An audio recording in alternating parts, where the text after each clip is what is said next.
Happy Independence Day to all.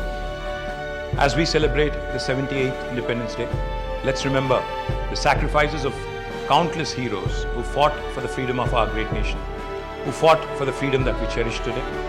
Our country's journey from colonial rule 78 years ago to a thriving world's largest democracy is a testament to our resilience, unity and unwavering spirit.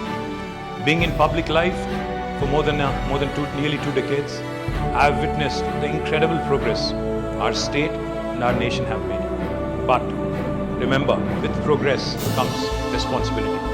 Let us commit ourselves to building a stronger, more inclusive and prosperous India, where every citizen, regardless of their background, has the opportunity to thrive.